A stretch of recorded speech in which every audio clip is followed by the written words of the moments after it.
NASA was really impressed with Kari's expertise. They really are very, very well educated. They are really motivated. The only thing they didn't have was experience. It's been a fantastic journey for us as well, working with the Kari team over the past 7 years and seeing something go from concept to agreement to real hardware, awesome launch back in August, and now arriving at the lunar environment is just fantastic, very exciting for us.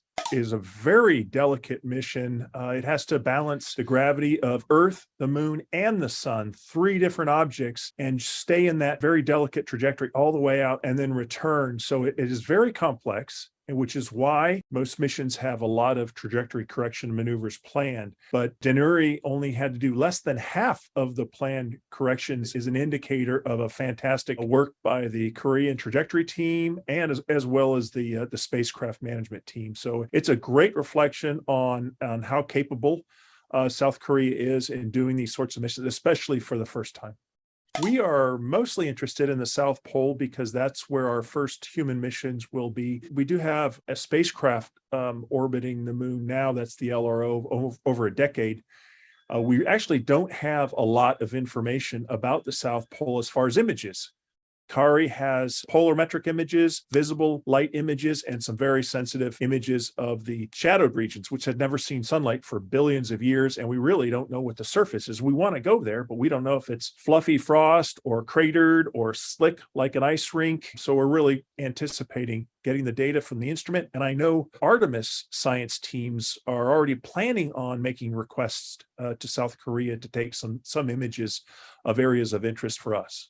So we're especially interested in picking a landing site. As I'd mentioned, there are images there, but not a lot of images. More are always better. So we're hoping to use the Danuri science instruments to help us pick a landing site and also see inside the permanently shadowed regions. We believe there's a great amount of either a water or other minerals there that we can harvest to build a permanent base on the lunar surface. So KPLO is the first mission getting data for us there in the past 10 years. So we're really anticipating the information.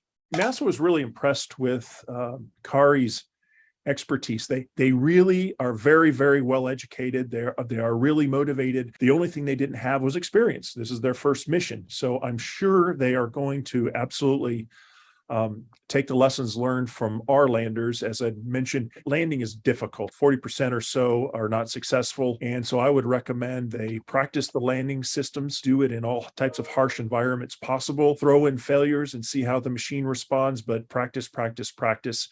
We have a motto down at the Johnson Space Center: train like you fly and fly like you've trained. That's good advice for us. It's worked well for us, and I think it would work well for Kari as well. Well, the moon is more than just a nearby location in space, potentially with resources that we can use. It is a source of inspiration, not just in modern society, but in ancient societies as well. It just holds a really close place in our heart, and it's the first step toward mankind's movement across the solar system. So we think it's inspirational. Even getting to the moon helps benefit our countries back on the Earth with the technology we developed, the remote medicine and other things. So there's lots of benefits toward going to the moon other than just getting there and saying we've been there. I'm not sure Kari needs any advice from NASA.